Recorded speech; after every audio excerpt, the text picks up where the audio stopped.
epidural. So I was like, which kind of business? Me, I'm not feeling any pain. Even water break itself was just like you someone pouring water on me. I don't feel any pain.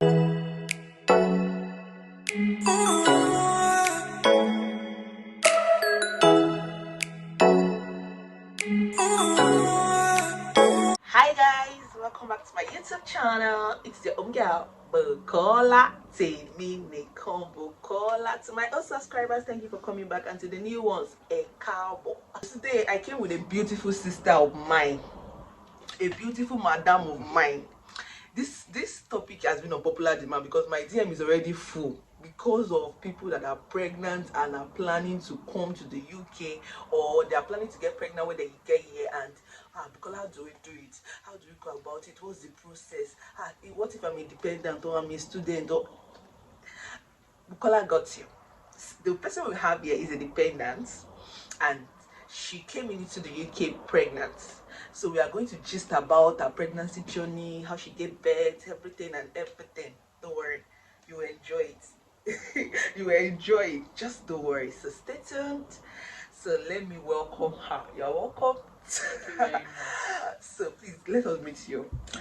My name is Mrs. Shunde. As she have said earlier, I'm a dependent. My husband is a student, so I'm basically the major one working. And on the topic, it has been so good. If you have seen one of my video that I said, don't let your wife be a dependent, that I said I'll bring a female dependent very soon. See, God has just answered my prayer. The way God orchestrated her for me, like, she's a dependent, she has been pregnant here, she has given birth here, and she covers all the topic. Like, she's the best person for me. And funny enough, her husband is my classmate, Mr. Morozzi himself. So nice having you, sis. Thank you very much. So let's start with being a dependent. How has it been? Okay, I know you were you came in pregnant. Yeah, I was 3 months pregnant. Wow, you wouldn't even know that she was pregnant, yeah? Because when I saw her first, that time was around October or November last year. I didn't know she was pregnant. So it's all those kind of people that they are pregnant and you will not even know. So I think you were walking. Yeah. I worked till week 39th of my pregnancy. Wow. 9 months. I only took a week from. Wow. Yes. How did you do it? I don't have any problem during my pregnancy, so it was easy. Fine. Even my workplace also knew that, okay, I'm pregnant and I'm due by March, so before they give me any issue, they just ask me, okay, are you okay with this? I was like, I'm okay, I'm fine. There's nothing stopping me. Wow, were you doing care? Yeah. Guys, did you hear that? She was doing care. Ah, God. As in, some care, they will tell you that, can you actually do it? Yeah. And you were meant to make a sign, I mean? Yeah. And when I got the job, I was 4 months. So I think they did what did they call it? Documentation. So they asked me my health issues, health challenges. I said I don't have any challenges. Then by that time I've even overcome morning sickness. Because the 3 months I spent in Nigeria, I've already used those ones too. So when I came in, it was just slightly maybe loss of taste for food or stuff like that. But energy wise, I was But not everybody has this kind of experience during pregnancy. As in, I would just give it to her kudos, because I can't imagine being inside this cold and pregnant and be running to work and have shifts. I dropped my heart. I dropped my heart. So I congratulations. And because when I was advising the people in the video, I was saying immediately the wife get pregnant, most wife might not be able to continue with the job. Yeah. Yes, some people might. It's not everybody that is as strong. Why some people can continue, just like you have seen it. So when I was saying this, I was saying the positive and negative side. I was not trying to discourage anybody, but I was just trying to put it out there that these are some of the things you might face. Okay. Yeah. So, but she has said it. God helped her.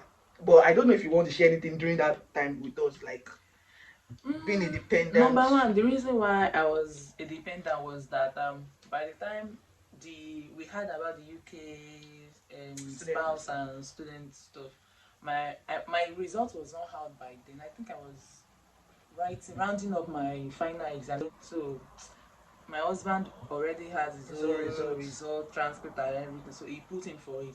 So we had that challenge also at that time that I don't want you to be the one that will be, but I was like, no, I can do it. I will do it. So far we don't have any choice. You know when you have choice, Yeah. if you're in Nigerian, I can do shaka like, oh man, I don't want to do anything. I'm tired, my head. But when we, like the fact that I'm even leaving the country, even that joy me that okay fine, no, come with me, anything it takes, I'm going to rough it. And I could remember that sometimes I do 60 hours job now, 60 hours, and my husband will have to call his family people and my people that we're going to first family. I don't know why she's saying, is it the money you are earning that? But I just don't want to give those I'm working with the impression that you can't do she's it. weak or and you were even pregnant. Yeah. Man, the time I'll go, it's not like it's very easy, but I think my baby was kind of understanding, Sha. Yeah, that's another thing. Baby, because sometimes I'll feel like, am I really pregnant? And some of them, it was until when I was 8 months in some homes that they actually know that I was pregnant. Wow. All the first 4 months, because I started working at 4 months, so all the first 4 months I did job like crazy. People did not even send me. But another thing, the agency I was working with, they will tell those people at the homes, they give them detail, okay, this person is pregnant. But some of them will do like, okay, it does not concern me. But there are some that are really nice. Understanding. Some of them, you go to shit, they say, oh, are you the pregnant lady? I'll say, yeah. Oh, no, you don't have to do this. Anything you're not okay with, just leave it. Anything you know you can do. And I'm the type of person that don't like being idle. So if I go for those jobs, I do all my work. I don't like to wait for people to tell me. So sometimes they just say, no, just sit down. They can just tell to me, okay, just answer the call when they call. That's just what I want you to do. So wow, nice. So I think she has cleared the air. So if you are pregnant and you're a dependent, you can do it. If your body permits you, you can do it. Another thing, I think for those that feel they can't do care work, it just depends on experience. They are remote jobs too. Do customer online care. They are, but the easiest to get is care. Don't let us lie to ourselves. Care is very, very easy to get. Before when you do broom, you will get it. And so thank God for her. I really appreciate that she has cleared that doubt of the pregnant and dependent. When you arrived to the UK, how was the journey from Nigeria to UK being pregnant? How was the experience like? Did they know? Because I think it was not showing, so many people will not even ask you. Nobody really knows about that I was pregnant. Yeah. But apart, you know Muritala, people that have been to Muritala and their wallet, they are very stressful. So go and do this, your bag is too big, resize it, do this, do that. Apart from the hustle at that place, at least the journey was stressless. TB test, that was when they knew that you also No. I was not even pregnant before I did the TB test. I wasn't, because I remember that they will ask you that, are you pregnant? Yeah. So I think I was not pregnant by the time I did the TB test. Oh, that's cool. But during port of entry, port of entry, they didn't even ask me anything. The only time I had issue with my pregnancy was when we traveled December last year to Nigeria. No, November. When I was going, there was no issue. My tummy was still not showing at November. So when we are coming back by January 1st, I had issue at Qatar airport, while I was told that I won't be able to travel because they asked me for a letter from my doctor. I was like, doctor, you should have done that now. That's how they do. No, nobody told me. I even told my midwife before I left, okay, I'm traveling, and she didn't say anything like that. You should have asked the Qatar, because they will ask for. I didn't go with Qatar while we were going. And at that time, my tummy was showing, and I now added to my problem by putting my body on top. So to be and another thing is that they asked me that, okay, how far have you gone? I should have told them something like 28 weeks, because if I say 20, if I even say 4 weeks, they will be 4 months, they will believe. So I now said, I'm 32. You were really gone. So it was like, was not sure. And who allowed you to be traveling like this? Serious? They asked me to even go and stay somewhere first. Wow. But And your husband will be yes, but luckily we they asked me to sign Oh, wow. indemnity form. Yeah, that's it's not their Yeah, concern in it's case not anything anything happens. happen. Everybody So is trying to indemnify yeah, himself. so Wow, that's good. So okay, immediately you got to UK, how did you go about the registration, going to midwife? How do you do it? What is the okay. process? Um, thank you. I didn't really know anything about how to go about stuff like that when I got to UK, but I have a big sis here. So she was the one that will call me and tell me, okay, fine, the first thing you have to do is after your quarantine and you move to your place where you want to be staying, just Google closest GP to me. Around me, Yeah, so I googled that out. So she told me, okay, go to the hospital and just register so that you can start antenatal. So I took the process, I did that. They gave me few. The Google brought out few places. So I look at the one I like. Oh no no, you know somebody that is I don't really know what I thought it's like hospital in Nigeria Just that check. where you go for everything. But I didn't Yeah. know that that is just like your consultancy. Yeah. So if you want to do any test or any other thing, you have to go to They'll the refer you. general hospital. So when I got to the hospital, they asked for document. I think my passport, BRP, They'll tell you to proof fill of form. tenancy. I filled the form and I submitted. So because my pregnancy was not showing, don't forget, so I have to tell them that please, oh, I'm pregnant. How do I You go see, about? How do you're I very lucky. do? All this pregnant woman that doesn't show. How do I do the Process. process? So she just gave me the midwife contact. I think that number is general for Yeah. everybody, Yeah. so that I should give them a call and they will note it on my file that I was pregnant. Antenatal is not like Nigerian that you go every week. This place we did I think it's once a month. Once I called the GP and the midwife number, they scheduled me. They'll send you letter and reminders on your fixed date. So when you go for the checkup for the midwife, they will just check you, do series of tests.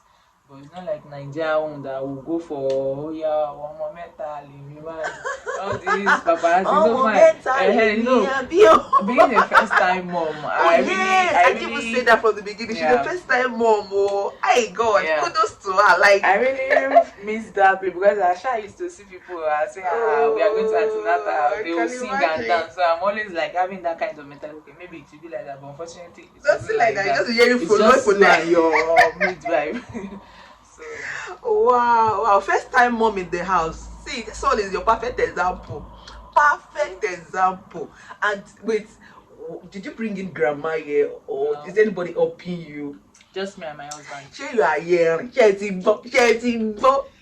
All of you that are saying, first time, I don't know how they will do it. I don't know. They will teach you. I guess their training is. They will train you. The midwife will train you. They will even be different coming. classes that they will ask you to done. It's not like you'll be left alone. We have the health visitor. Every pregnant woman is assigned a health visitor, so help you through your pregnancy. If you have any challenges, ask you stuff. Like me now, when my health visitor comes visit, I will tell her, I don't know how to make friends. I don't have any friends. I don't go out.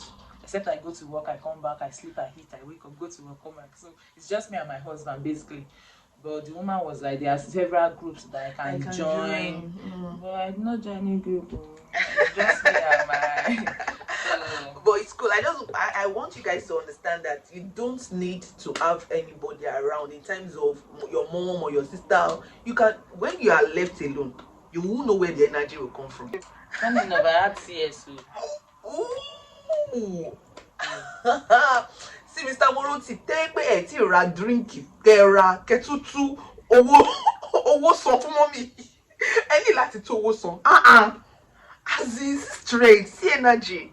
Okay, yeah, that brings me back to the process of delivery. How was the delivery process here? Since you have CS, how was it? Because I know, since you're a first time mom, everything is new to you. So how was the process? Can you just take us back? Okay. Let me start from this place. The issue of CS, it was not like it was like during there's this book that they give us where we record everything that we go through all through the process of pregnancies. So it was not that it was pre-informed or like you were it's not like I put him down. It was an emergency. It was just an emergency one. So basically, for those, from what I learned, if you are pregnant before you came in, it's likely they will tell you that because they are not sure of your due date. But if you have your first scan result, maybe the one you took between the first 6 to 8 weeks of pregnancy, fine, you might be lucky. But myself, I told them orally, but I think they don't believe me, or they are just trying to take So you precaution. didn't come with any Yeah, I did not come scan with stuff. scan stuff, but I know the date the doctor gave me, and I know the time I went for the scan. But they are just being careful, let me use it that way. So when I came in and I went for my first checkup consultancy, and I was told that okay fine, what was the EDD they gave you in Nigeria? I told them 12th, no, the first scan I did gave me 12th of March. The second scan I did 2 scans before I left Nigeria. So the second scan gave me 11th of March. When I came in, their own scan gave me 9th of March. So I was with him, I was like, everything is still within. So what I was now made to know around my 7th week of pregnancy, 7th month, sorry, of pregnancy, was that if by the 9th that they gave me here, I have not given birth, they don't have any choice than to induce me, because they don't know how far I've really gone. They don't have the proven document that okay, surely she so I was like, okay. I even thought it's normal induction process that they do in Nigeria. From my friends, at least they tell me that once all I know is that induction is very painful. And I was like, I don't want induction. That was even the fight that I was having with the doctor before, that no, I don't want induction. But I put in for it. But in my mind, I have the mind that I will not come. They already booked me that I should come by, I think they told me to come by 12th for the induction. I was actually the one that picked the date. But in my mind, I was like, I will not come. Should be when you see me that you do induction from, because I don't know your problem. So, but as God will have it, at my 39th week antenatal, at least when we are moving closer to the end of the pregnancy period, they changed it from 1 month to I think 2 weeks, our antenatal. So during that period, I just complained of, I think, body itching, and the midwife was like, okay, just go to the general hospital and let them do a test for you. That's what I went for. Only for me to finish the test, and I was like, we have to induct you immediately. So I was like, even during early hours of the day, I was still like, I have something to complain about. You booked me for 12th of March for induction. I don't want it. And that was at 4th of March, 4th or 5th of March, 4th of March. So I was like, I don't want to go through induction. They are like, you are not going home. In my mind, I was like, started beating Did fast. you choose any shift during that period? Funny enough, I've stopped working. I stopped working 2nd, or I think 2nd or 27th of March, of February. So I was like, okay, fine. My mind was very shaky, but I was like, man, die once, diary. At least one day too, the baby will shall want to come, whichever way. So in my mind, it's very painful. And the midwife tell you that there's no pregnancy that is not painful. If you want to do delivery normal, it's painful. Induction is painful. CS is painful. So choose your pain. Choose your pain. So, mamas, kudos to you guys. So and to now make the whole situation scary, I was given a leaflet that explained the whole induction process. That's what they do here. They will give you the paper. Read it. When I read it, I saw that they said that the induction process takes 5 to 10 days. In my mind, I was like, what are we doing? Is it not just induction that they'll pass to you oxytocin or something, and once you feel the urge to push and you push? Which one is now taking 5 to 10 days? Everything is different. So everything is. So that first thought disorientates me. Like I was really destabilized, seriously. And before you know it, they told me, you're having high blood pressure. Shit.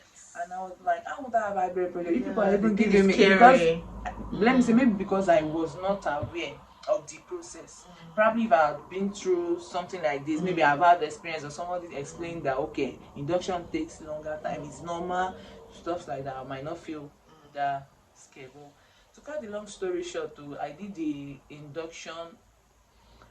Unfortunately for me, I did it twice, because the first one failed. After I got the first induction process, I did not feel any. The baby was like, you like kill yourself, I'm not coming yet.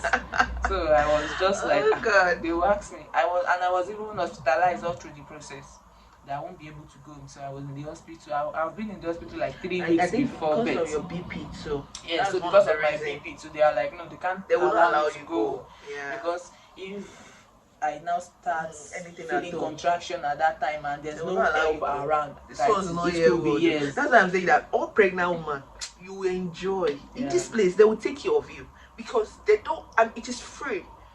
You have paid it with your IHS fee, so you are not like it's free, no, but you have at least you are not paying anything. Yeah. And would that allow your husband to come in during this process? Yes, there's visiting time. I think 9 to 1. That's the first visiting hour. Then the other one is 3 to 7. Yes, is that the person comes in 9 to 1 or 3 to 7? Wow. So by 7 o'clock, you go till the next day. Wow. So after the induction, after the induction, first one there was nothing. Second time, and this one was already going to like day 7 or day 5 or maybe in the hospital. I think the second one triggered some pain, but it's not really pain because the midwife will come and ask me, "Oh, do you need any pain reliever? Do you need any paracetamol?" I said, "No, I'm still okay. I'm okay." This your power is strong. No, I was just trying to be strong so that by the time the real pain comes, Yeah, so let me use by that time I will know that okay, the drug will work faster. If my body starts getting used to paracetamol and all their tramadol or whatever pain reliever they want to give me, I feel like my body might not work at that time to the drug. So after the second process, I think they did something, they call it something swab. They will clear the vaginal area just to the cervix area. So I think that helps the water breaking processing. So I was told that if the bloody mucus could come out, the hospital or the doctor in charge can assist me break my water, and by then I'll be able to deliver on my own. So and another thing is that different doctors come on shift, so this one will come and tell you this one, another one will come and tell you no, I think you should put in for sex. So during that induction process, I already see one of the doctors that told me that if by tomorrow the water did not break, we'll book in for CS. But luckily for me, by that tomorrow, the consultant that saw me through during my pregnancy was around. He was like, "Oh no, you this lady, you are very strong. That you don't have any issue during your pregnancy." I was like, "Yes, oh no, you can do it. You give birth yourself." So she did the vaginal swab or something, and luckily for me, I think the bloody mucus came through, and she was like, "Okay, now within now and 3 days, if you do not give birth, wow, we are going to put you in for I'll book in for the ward, for the labor ward, so that the doctor will assist you in breaking the water." So I was okay, but I asked them that okay, this now that the bloody mucus has gone, it's not like there will be infection for me or for the baby, but the midwife told me that I'll be fine.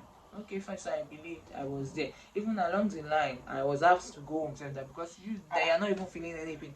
After the bloody mucus, I left the hospital because I was already tired. I've been in the hospital for like 2 weeks. So I was like, I'm not used to this kind of life. So imagine somebody that does not used to stay at home. I'm always the type that goes to work, go to this.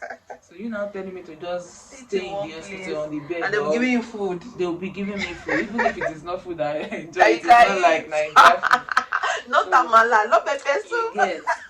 So when they discharged me that okay, you are still strong, no pain, and your blood mucus is coming, it's just for the water to break. Maybe when you go home, you are in a familiar environment, maybe it will aid the process. So I went to, and I was asked to come the following day, which is 11th. So I went on I think I left on the 11th, and I went on the 12th for normal checkup. Only for me to get there and they check my BP again, and all this. When they even test me and do everything, they will tell you wait for the doctor. I hate hearing that word. Wait for the doctor. You say what happened? They will not tell you. You get all those things build up my fear. So by the time the doctor came, she was like, the just tell me that now my BP has even increased again, so they can't allow me to go this and that and this and that. And they do the bloody the vaginal swab every day just to hasten the process of water breaking. But so exactly, very very painful. But it's not really that one. But you feel that soreness in your private part. So when I was asked to stay that night on the 12th, so I didn't go. But luckily for me, 9 p.m. the water broke, and by 11, the nurse was like, "Are you sure it's your water?" Or something. I said, "I don't know. It's my first time," but I think so. She gave me pad that she uses so that they will check and stuff like that. And by 11 o'clock, they moved me to the labor ward where they do all their stuff. And me, I was just, I not even, if after my water break, I did not even feel any pain. I did not even feel the like. Pregnancies are different though. You know, I don't even feel like baby is coming, and I was like, is this how others feel? And I always like, because I'll see some of them in the world where we were, all pregnant women expecting to our water to drink. Yeah, in a general place. Oh. Like 4 in a room. Oh, okay. Each person has their own compartment. So I'll see some people, they'll start saying, and before you know that, you see their water has broken, and you see some of them start saying, please give me a epidural. So I was like, which kind of distance? Me, I'm not feeling any pain. Even water break itself was just like you someone pouring water on me. I don't feel anything. Wow. And by 11 o'clock, normally by that time, once your water break, they'll bring chair. They won't allow you to work, they'll bring chair because most people are always in pain. For me, they did not even carry me. Me, I use my leg to walk to because the person that brought the chair was like. And I think maybe because the job you were doing. Exactly. That is majorly one of the things that keep me going. Exercise. I felt like I don't want to. Yeah, right. That's the major reason why I keep going. Okay, because I noticed that anytime I'm at home, I know that I'm always tired. Yeah. So I feel like I don't want to be going this way. Let me just engage my body so that I'll get used to it. So when I got to the labor ward, 11 p.m. all through to 1 o'clock, they were still not. Was your husband allowed? Yes, immediately. You know when you inside your book, they'll ask you who you want to be your bed partner. You're only allowed to come with someone. Okay. So I already put in my husband. So that's the only person I have. So I put in my husband. So by that 9 p.m. when my mother broke, and 11 p.m. when they are moving me, they told me to call my bed partner. So I called my husband that I should come around. So we were together in the labor ward. At that point, that was when they gave me oxytocin. But I think that one triggered something else in my body. I started feeling one kind of pain. No, not pain, no. Shaking. Fine. When immediately they gave me the oxytocin, under the period of 1 hour, I started feeling contractions. But I now had this severe shivering, very, very much. So I don't know, maybe it's the oxytocin that is having effect on me, or I'm reacting, or I had infection during the process of maybe the hand swipe stuff. Yes, I know some people used to start shivering. I started shivering, and it was beyond normal. When they cover yourself, you still be shivering. Yes, you get. So it was at that point that I asked them, please give me a epidural. I don't know that epidural is something that is even very painful like that. So when they gave me that, I was like, maybe I should have started pushing myself, so it's even better than this thing. But apart from the part of they say choose your pain. Yes. Pain your paw. So apart from the point of they administering the epidural, immediately after the epidural, I felt relief. The contraction was coming, but it's not that painful. Just that my shivering did not stop. And when they checked me, they checked the baby. You know, we are both on the monitor. They will monitor you, monitor the baby. They realized that my high blood pressure has even increased. So they gave me drug. It was able to go down. But the baby's heartbeat was beating faster. So I was here till 7 a.m. I should not call. I should not long thing. Wow. By 7 a.m. I was told that, okay, fine, we've even given you chance enough for the baby's heartbeat to reduce, but it has not gone down. And they are even being skeptic, like it must not even go down beyond some certain stage. So at this point, they can't bear the risk than to give me an emergency sense. So that was what brought about. So now I went to 3 pain. I did induction. I went through normal delivery. Eventually, I have to do CS. So I didn't have no. I'll just put it for CS straight, and that one will not be stressful. They'll just give you date, or so they call for your CS and do series of tests before that time.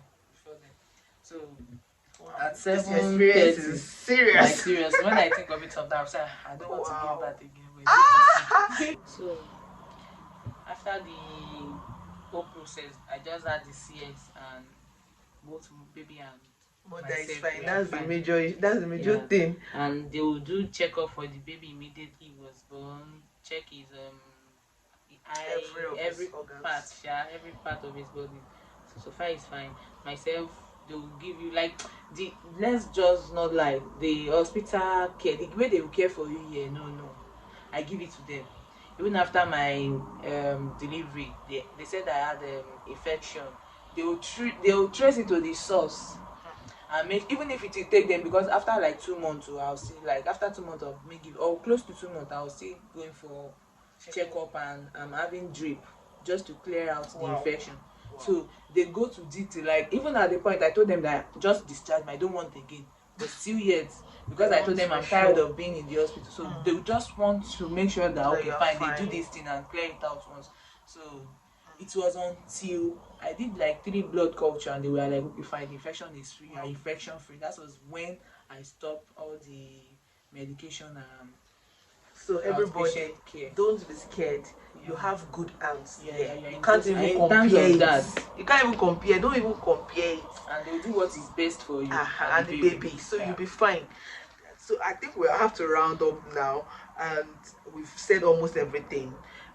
Being a first mom, how has she been coping? I mean, I know that she's a superwoman. Yeah, you know that because of the emergency CS I did after birth, it was my husband that did majorly all the work. I couldn't bathe for the baby. I couldn't even carry him. Sometimes he got to a stage, the hospital even allowed him to come and live with me inside the hospital room. You needed somebody at that point. Because I had some issues after birth that I couldn't even stand up and do anything. So my husband was around. They allowed him in. He was the one taking care of the baby. And when we got home, thank God for the church we attend. You know, that's the only place I can say we have people. Shout out to RCCG. Yeah, so RCCG, amazing. Our pastors are really amazing. She that's my church. The first baby birth for us. If you have not seen that video, I did a video in December. Is it December or January? Where I showed RCCG. RCCG is full of life. So don't worry.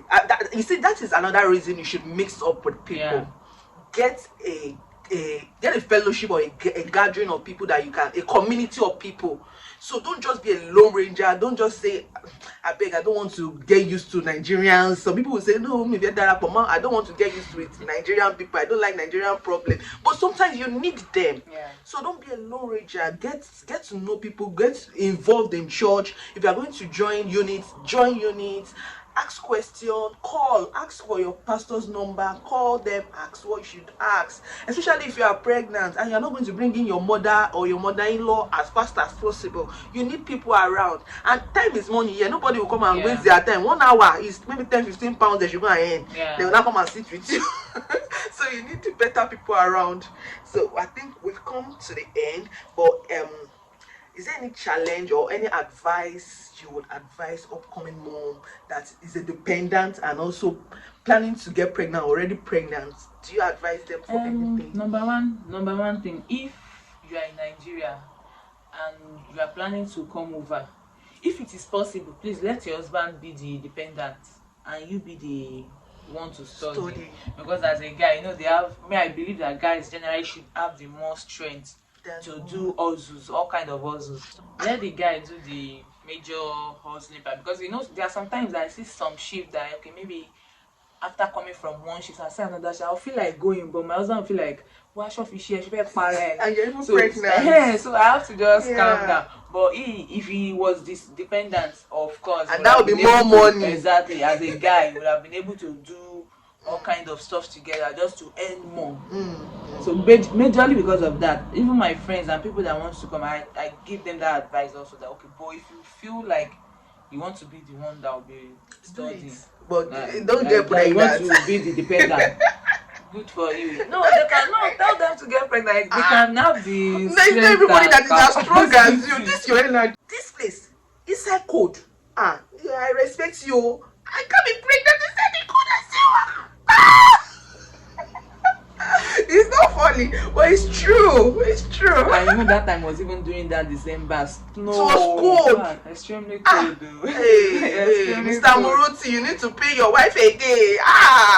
This woman work. Thank you so much for coming to our channel. Thank you so much. I really appreciate. I enjoyed from beginning. No. This woman is full of wisdom. She's full of energy. She's full of vibes. You know Bukola now. I don't come with any other person. I give you 3 in 1. Dependent, pregnant, walking. Me good. Thank you so much for watching to this time. If you are yet to subscribe, Kilondurodi, what are you waiting for? Subscribe. subscribed. Come and join the family.